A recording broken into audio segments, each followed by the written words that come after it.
बहुत स्वागत है आपका। आप देख रहे हैं वॉर ऑन टेरर और उसकी नॉनस्टॉप कवरेज इंडिया टीवी पर।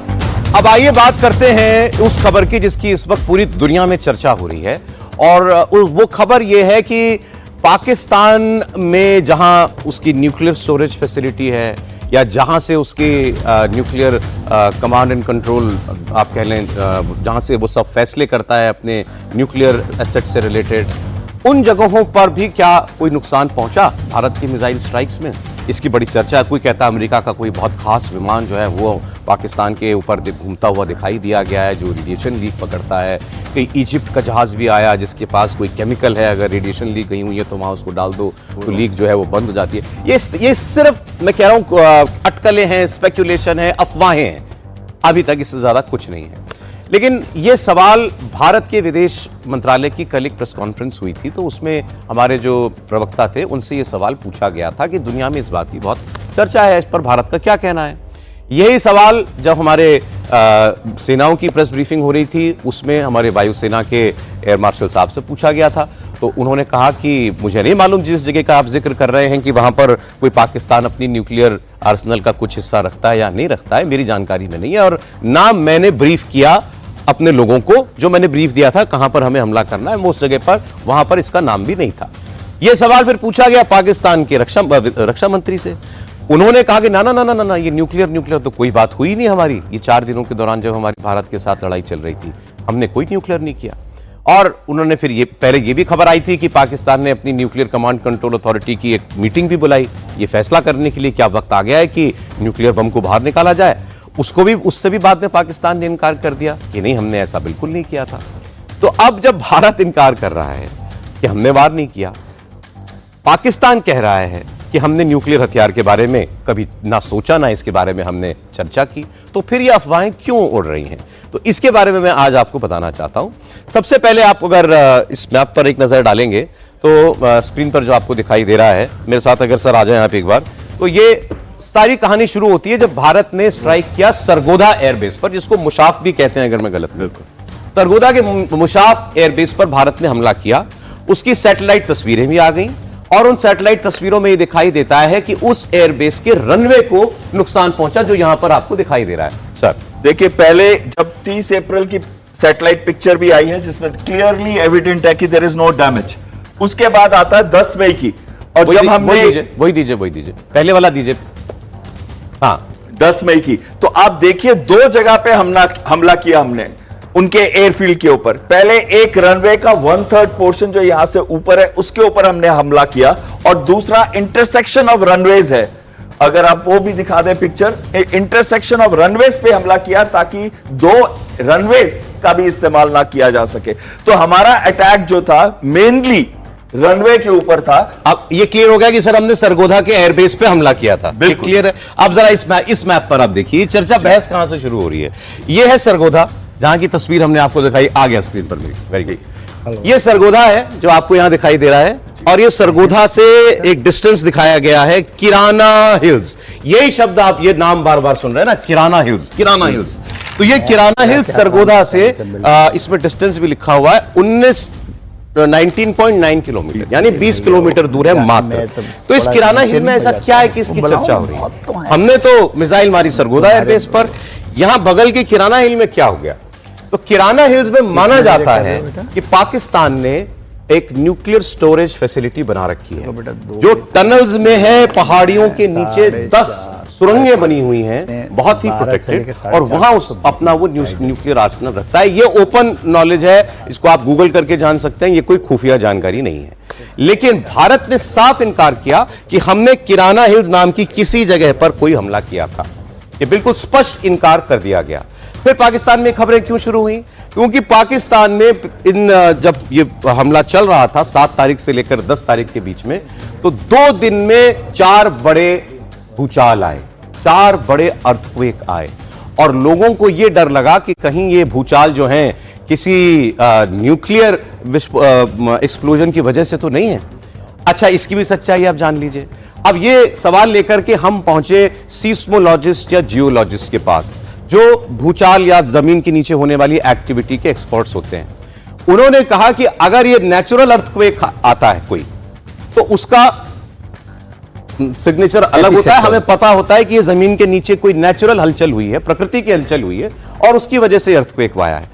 और अगर कहीं कोई बहुत बड़ा विस्फोट हो जाए, जैसे न्यूक्लियर विस्फोट हो जाए या कोई और बहुत भारी एक्सप्लोसिव इस्तेमाल कर दिया जाए, उसकी वजह से भी धरती हिलती है, लेकिन उसका सिग्नेचर बिल्कुल अलग होता है। वो भी हमें पता चल जाता है कि ये इस वजह से धरती हिली है, ना कि किसी प्रकृति जनक अर्थक्वेक की वजह से। तो ऐसा पाकिस्तान में जो भूचाल आए, उससे किसी ने भी, एक्सपर्ट ने जोड़कर नहीं कहा कि ये प्रकृति जनक अर्थक्वेक या भूचाल के अलावा कुछ और था, ये वही था। लेकिन चूंकि ये सरगोधा से केवल 20 किलोमीटर की दूरी पर है किराना हिल, इसीलिए ये अफवाह जो है वो शुरू हो गई। बिल्कुल। देखिए, बहुत इंपॉर्टेंट चीज अभी इन्होंने बताई थी कि चार भूचाल आए थे, एक का 4 था शायद और एक का 5.7 था रिश्टर स्केल के ऊपर। लेकिन आपने एक चीज ध्यान से उसी रिपोर्ट को देखिए, तो उसमें लिखा है 10 किलोमीटर जमीन से नीचे। तो इसका मतलब अगर कोई भी न्यूक्लियर वेपन पे कोई हिट होता या उससे कोई इफेक्ट होता, तो ये जमीन के ऊपर होता, ना कि 10 किलोमीटर जमीन के नीचे। और साथ में एपिसेंटर कहां था? सेंट्रल एशियन रिपब्लिक्स में, एपिसेंटर पाकिस्तान में नहीं। अब जरा किराना बता ही देते हैं आपको, जब इतनी चर्चा हो रही है। तो ये किराना की पहाड़ियां जो हैं सरगोधा के पास हैं, और ऐसी चर्चाएं होती हैं कि उनके नीचे पाकिस्तान ने बहुत सारी सुरंगें बना रखी हैं। तो उसके बाद फिर मैंने गूगल किया, क्योंकि बहुत जरूरी था कि इतनी बातें हो रही है किराना की, तो पता तो चले कि है क्या वहां पे। तो उसके अंदर उन्होंने कहा कि 20 किलोमीटर जो सरगोधा एयरफील्ड है, उससे 20 किलोमीटर दूर, 19.9 किलोमीटर दूर उनके किराना हिल्स हैं। और किराना हिल्स में क्या है? किराना हिल्स एक एरिया है 68 स्क्वायर किलोमीटर का। ये छोटा सा एरिया नहीं है, 68 स्क्वायर किलोमीटर का है। और उसके अंदर 45 टनल्स हैं, मल्टीपल टनल्स हैं, और मल्टीपल टनल्स के मल्टीपल एंट्री पॉइंट्स हैं। ये सारी इंफॉर्मेशन आप आज गूगल करिए, आपको मिल जाएगी। क्या ये तो नहीं सर, ये इसको माने हम वो पूरा कॉम्प्लेक्स इनका? अब ये सैटेलाइट पिक्चर है, मैं नहीं जानता कि उसमें कुछ स्पष्ट दिखेगा, या ये एंट्री पॉइंट्स जैसा कुछ दिखाई देता है जिनको यहाँ लिखा हुआ है कि अंडरग्राउंड स्टोरेज बंकर है ये। देखिए, जो पहले तो जो एयरफील्ड है उससे साउथ ईस्ट कहते हैं। साउथ ईस्ट का मतलब है दक्षिणी एरिया और पूर्वी एरिया उसका। सो उसका कंसंट्रेशन जो है वो साउथ ईस्ट एरिया में है। और दूसरी चीज है जो ये अंडरग्राउंड बंकर्स है, इस पे नॉर्मली लोग जो है वेपन सिस्टम्स और एम्युनिशंस वगैरह स्टोर करते हैं। और अगर जो टनल्स है उसके अंदर नॉर्मली जितना न्यूक्लियर एलिमेंट्स वगैरह है, हो सकता है कि वो उस टनल्स के अंदर ही छुपा के रखा हो गया और या प्रोटेक्ट करके रखा गया हो। जी ठीक है। अच्छा, अब आप ये भी देख लीजिए, आपकी ये सवाल जब भारत के विदेश मंत्रालय के प्रवक्ता से पूछा गया तो उन्होंने क्या कहा, और पाकिस्तान के रक्षा मंत्री से भी सवाल हुआ तो वो क्या बोले। Nuclear issue that you pointed out. See, the military action from our side was entirely in the conventional domain. This was also made very clear in the defense briefing yesterday. There were some questions also which were asked. There were some reports, however, that Pakistan National Command Authority will meet on 10th May, which we saw, but this was later denied by them. Pakistan FM has himself denied the nuclear angle on record. पूरी दुनिया को nuclear bomb की धमकी देने के बाद आज पाकिस्तान कह रहा है कि हम तो ये बात कभी भी नहीं कहेंगे क्योंकि हम एक जिम्मेदार न्यूक्लियर ताकत है। सर प्लीज एक बार आप भी आ जाएं। अगर तो हमला करने वाले ने भी इनकार कर दिया कि हमारे टारगेट पर कोई न्यूक्लियर से जुड़ी हुई कोई उनका निशाना ठिकाना नहीं था, और पाकिस्तान ने भी इनकार कर दिया। बिल्कुल सही सौरभ, और हमें मान के चलना चाहिए कि ऐसा कुछ नहीं हुआ है, क्योंकि ऑफिशियल डिक्लेरेशन भी है और जिसके हुआ वो भी डिक्लाइन कर रहे हैं। तो लेकिन हाँ, एक समझने वाली बात है कि क्या यहाँ ऐसा कुछ है क्या, और अगर ऐसी चीज होती है तो उसके प्रोटेक्शन मेजर्स क्या होते हैं, क्योंकि 2-3 खबरें और आ रही हैं कि यहां से रेडिएशन लीक हुआ है। एक और खबर आ रही है जो मीडिया में है कि इजिप्शियन एयरक्राफ्ट बोरॉन लेके आया। बोरॉन, हाँ, बोरॉन क्या करता है? रेडिएशन को डैम्प करता है, रेडिएशन को कवर कर देता है अगर ऐसा कुछ होता है। और एक और खबर आ रही है कि यूएस से एटॉमिक एनर्जी के लोग आए यहाँ, उन्होंने उसको संभालने की कोशिश की। उनके कहते हैं उनके पास कोई एक स्पेशल प्लेन है, हाँ, जो ऐसी इमरजेंसी से तैयार रहता है उसमें एक्सपर्ट्स भी होते हैं और वो हवा से ही ये पता लगा लेता है कि यहाँ रेडिएशन। तो आप मेरे ख्याल से ये करना चाहते थे, ये सारे डॉट्स जोड़ करके क्या स्टोरी लाइन बनती है, क्या वाकई ऐसा कुछ हुआ? तो स्टोरेज के लिए जो चाहिए it should be in tunnels, ये बात बिल्कुल सही है। ये हमेशा माउंटेनियस उसमें रहता है, ये पॉइंट भी बिल्कुल सही है। हार्ड एंड शेल्टर्स में रहता पाकिस्तान ने सब ऐसा रखने का है, बनाया हम होगा। जानते नहीं है, हार्ड एंड शेल्टर्स में रहता है। ये एक रिक्वायरमेंट है अगर आपके पास न्यूक्लियर एसेट्स हैं तो। ठीक है। नंबर 1। नंबर 2, उसके एंट्री और एग्जिट पॉइंट्स बहुत हैवीली कंट्रोल्ड होते हैं, ताकि कोई हवाई हमला नहीं, उस पर जिससे कि नीचे से भी कोई ना नुकसान जा ना सके। करे। जो ओके। जाने वाले लोग कंप्लीटली ऊपर के हमले के लिए आपने हार्डन शेल्टर बनाया, जो नॉर्मली किसी माउंटेन के अंदर होता है और डीप होता है। पहली बात तो ये, तो वो आप किराना हिल्स का नाम लेकर के उस अफवाह को हम एक तरीके से आगे बढ़ा रहे हैं जी। अब दूसरी चीज देखिए, उसमें एंट्री और एग्जिट पॉइंट्स होने चाहिए रेगुलेटेड। टनल्स जो बताई गई, टनल्स के बहुत सारे एग्जिट और एंट्री पॉइंट्स नहीं हो सकते हैं, रेगुलेटेड होने चाहिए। और जो लोग वहां जाते हैं उनकी साइकोलॉजिकल स्क्रीनिंग होनी चाहिए। अब अगर यहां पर हेलीपैड भी है प्रॉक्सिमिटी में, यहां पर बंकर्स भी हैं, यहां पर आप स्मोक कुछ देख रहे हैं, तो ये सारा जो तंत्र आसपास है, ये भी लोगों की इस चीज को हवा एक देता ऊपर है। भी लिखा था storage site of missile transport vehicle. Vehicle तो करने के बेसिकली लिए। नहीं, ट्रांसपोर्ट व्हीकल। ये जितने सौरभ, एक बात जानना जरूरी, दर्शकों को भी आपको भी, in peace time these pieces are never together. कोई न्यूक्लियर बम तैयार अवस्था में नहीं रहता। अवस्था में नहीं रहता है, क्योंकि that is the greatest thing. एक चीज और हुई है, जो इनका एसपीडी है, स्ट्रेटेजिक प्लान डिवीजन, जो हमारे स्ट्रेटेजिक फोर्सेस कमांड के इक्विवेलेंट है, और एनसीए जो इनकी nuclear command authority, national command authority है, जो उसकी बॉडी है जो उसको इंस्ट्रक्ट करेगी, ऑपरेशनलाइज करने वाली बॉडी एसपीडी है। तो एसपीडी तो वहां आपने एक धमाका कर दिया था नूर खान में। तो यहां पर अब उसको लोग लिंक कर रहे हैं, मगर इसका कोई साक्ष्य नहीं है, इसका कोई प्रूफ नहीं है।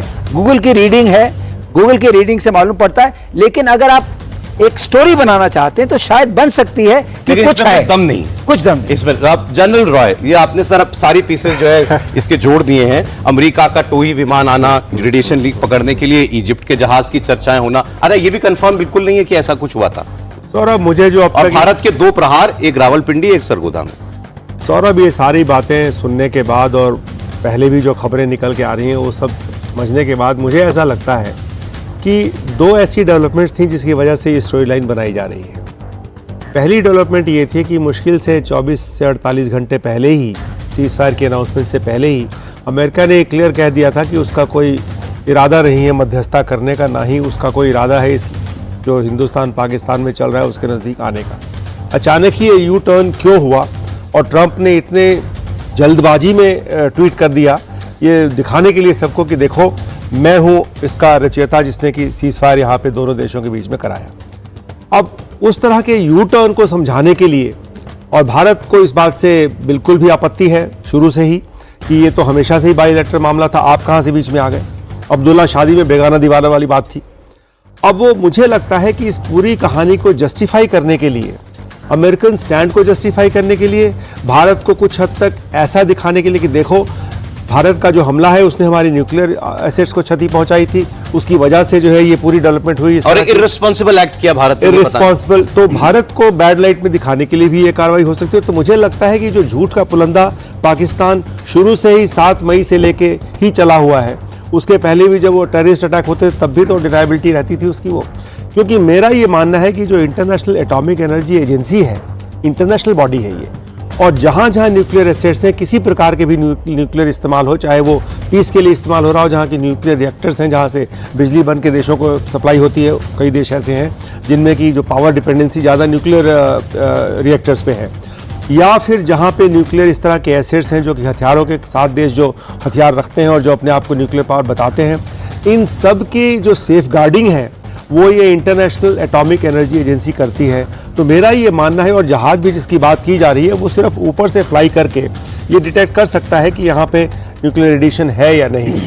तो इस तरह की जो सोफिस्टिकेटेड टेक्नोलॉजी जो अवेलेबल है इंटरनेशनल एटॉमिक एनर्जी एजेंसी के पास, जी मेरा ये मानना है कि ये पूरी कहानी जो है झूठ के पुलंदे में लपेट करके इस बात को जस्टिफाई करने के लिए कि अचानक ही क्या ऐसी कंपल्शन रही होगी, क्या ऐसे मुद्दे रहे होंगे जिसकी वजह से अमेरिका ने एकदम से यू टर्न करके सीजफायर के उसमें आ गया और भारत को काफ़ी हद तक ये क्षति पहुंचाने के लिए कि देखो कितना रिस्पॉन्सिबल है कि उन्होंने हमारे न्यूक्लियर फैसिलिटीज़ के ऊपर हमला कर दिया।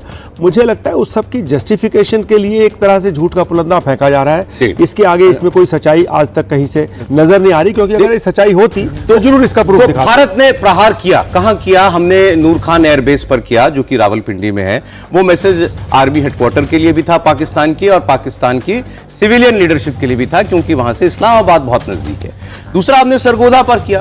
सरगोदा पर माना जाता है कि इनके बड़े विकसित जो इनके हाई एंड जो वेपन्स हैं और एयरक्राफ्ट्स हैं वो वहां पर रहते हैं। अब इसमें वो न्यूक्लियर एंगल ढूंढ करके लिया है।